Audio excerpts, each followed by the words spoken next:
other day I stated that I'm now in favor of a litmus test before citizens are able to vote.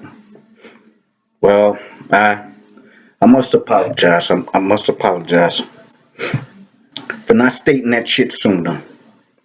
Everything that I said is also the sentiment of foreign militaries.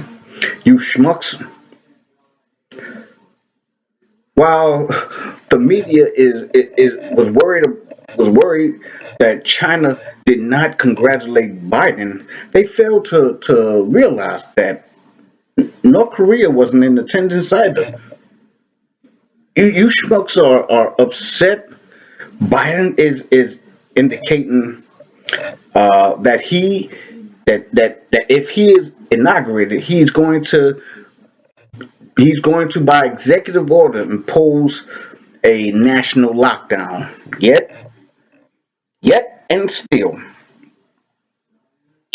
though the debt that will be accrued by this lockdown, plus Biden's $11 trillion plan, will be bad for the country. That that that's not the worst to come. What needs to be on the minds of you schmucks who's probably still in the streets singing "Happy Days Are Here Again" is what's categorically on the minds of the military,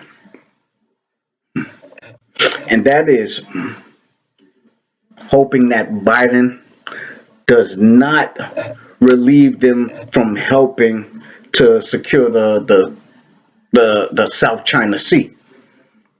Before I get into this, let me let me preface this. Preface this. The reason why China did not congratulate Biden yet is because shit.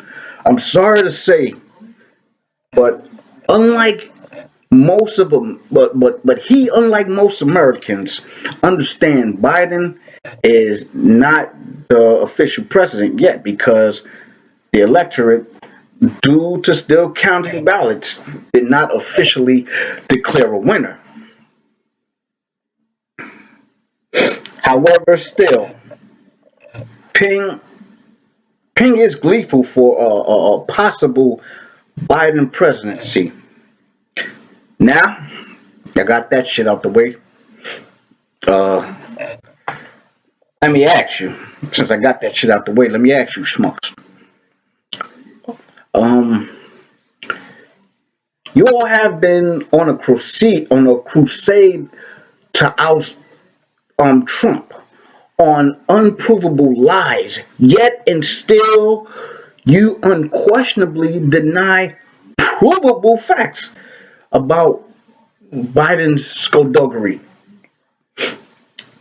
I mean that can and will gravely cost this country. I mean, hell, do you hate Trump so much that it is worth the loss of life and possibly America's sovereignty? That's a question that you should think about. Anyway, anyway,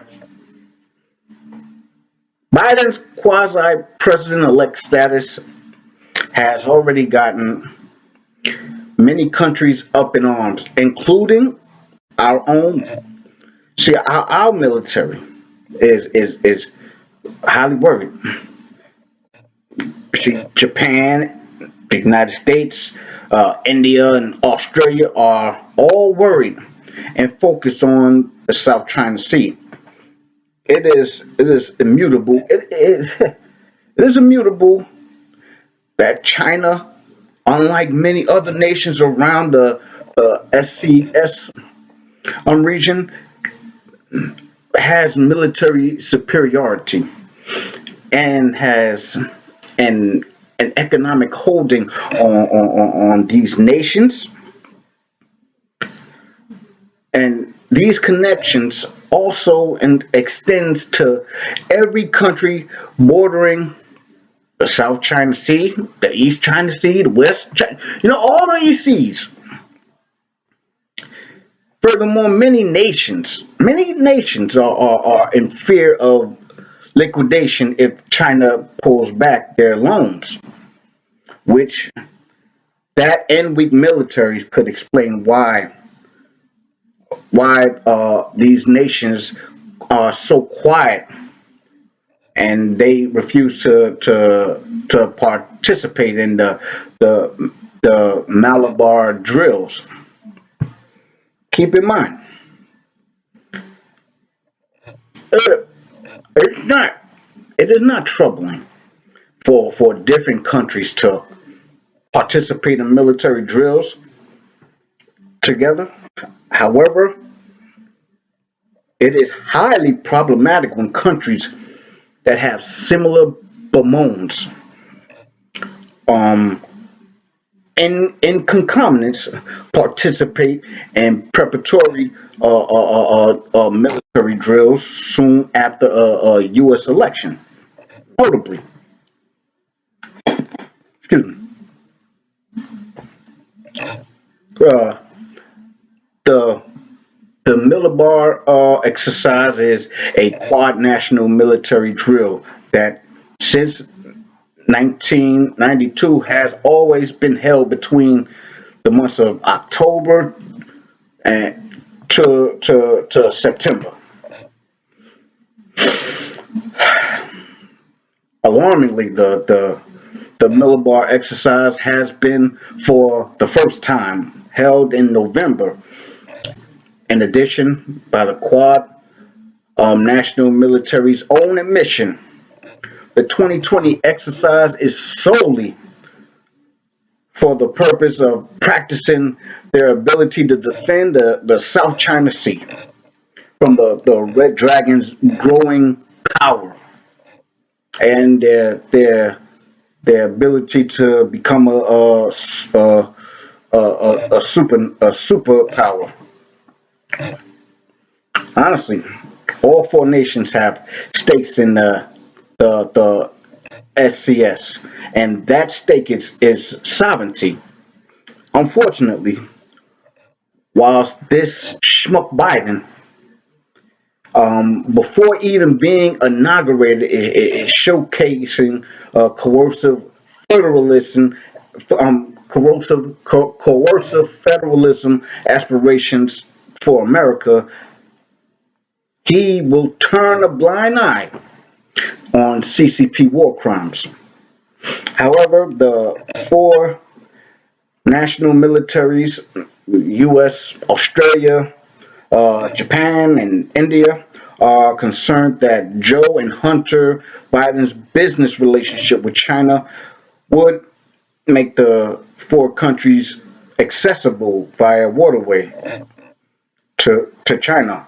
All of the Asian regional chasms will be cut off, and possibly these weaker nations will be reclaimed by China, which are, I believe, Japan, Afghanistan, Cambodia, and all islands of Brunei. Taiwan, Laos, and Indonesia and India. So India has a high stake in this, much like Japan. Afterwards, if China's military proves to be the superior after Biden's U.S. South China Sea withdrawal, um, it would be China would be in the home stretch of usurping America's international dominance. How, moreover, the Quad nations' lamentable similarity is that the SCS is the passageway to every coast on the globe, which means which means that the Quad nations especially Australia and Taiwan, are susceptible to Chinese attacks because of Taiwan's military weakness and China's vow to reclaim the state, well, the country. Furthermore, Australia would be in danger because, for one, Australia's isolated location is a straight and clear route to exploiting Africa for resources whilst keeping China in the South China Sea. Essentially, making it hard, it would make it hard for other vessels to declare maritime laws on the nation. Secondly, and in a worst case scenario, let's say it's just it's real bad. Let's say China, China could occupy Australia, where they could exercise a surprise attack on the United States by air and submarine through the Pacific. Additionally, additionally, in the minds of the U.S. military, a Biden presidency presents a genuine trepidation of a possible multilateral assault from China, North Korea, and Russia. Now, remember, the three are close allies. They all have U.S. chagrin, and North Korea really doesn't like Biden, much like North Korea didn't like Obama. Now, people would think that if Biden becomes POTUS, he will lift the sanctions imposed by the United States on China and Russia, which which he will. He will. I know this. However, unrestricted warfare lays bare China's intention, which is world dominance, not friendship. Don't give a damn if they friends with Biden. And pertaining to Russia, Putin is a child of the USSR and wants to reunite it with Russia once again at the head. Additionally, these three nations are devoid of virtue and are only motivated by their own fortuna through the lens of of Machiavellianism. Virtue and fortuna is the essence of power politics, of geopolitics. See, virtues takes a backseat to a nation's or a leader's fortune. A foreseeable example of this is if Biden becomes president, which I doubt he will, he will lead America right into the rapture of China's predatory lending. If you think about it, if by thaumaturgy Biden becomes POTUS and locks down the country, where would the wherewithal for Biden's Build Back Better plan come from? Possibly be a loan from China. Additionally, how could America join the Paris Accord like he plans on doing without financially crippling the nation further? Especially since by joining the accord, America would have to cut using fossil fuel. And And I'm gonna tell you something. I'm gonna tell you something, schmucks. If Biden gets elected, if this if this schmuck gets elected, due to you schmucks, if this schmuck gets elected because of you schmucks, he will reenact NAFTA, which which will cut American job growth while offshoring industries to other fucking countries. You schmucks, and some, there are parallel characteristics of America's current state with what triggered the fall of the Roman Empire. And the three issues that historians agree with are political corruption and instability, a failing economy, and mass immigration. Huh. Does that ring a bell? Albeit, there were 6 to 8 reasons that, but the notable ones that I will use are the three that scholarly veridical. As of now, as of now, what is going on in Congress is so dividing that citizens are murdering each other in the street for political indifferences. Nowadays, politics has become so polarized that a notable corrupt politician has become a quasi president elect, and even with proof of a cheated election and corruption with nations that are our enemies, there's been a blackout of all of it, of all of it. Additionally, you schmucks.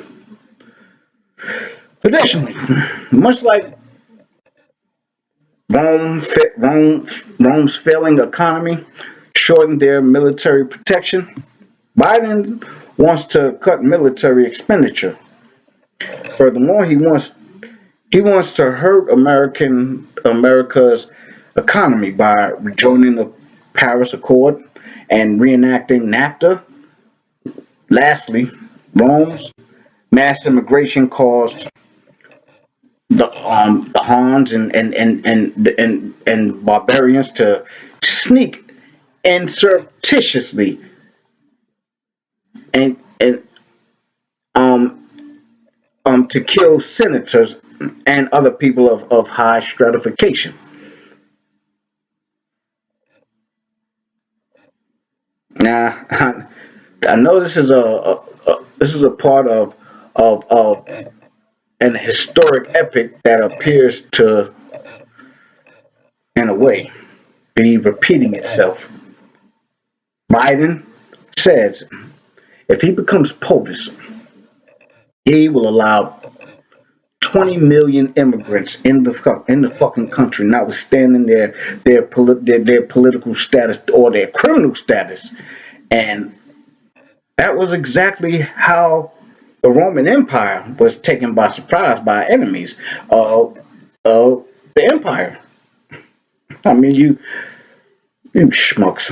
Moreover, immigrants will be the cause of wages from jobs that would still remain um, after NAFTA to be significantly lowered. Well, congratulate yourself, schmucks. You are the Nero of America. Well, that it. That's all I have to say about that. Uh, like, comment, subscribe. Well, that's it. That's all, folks.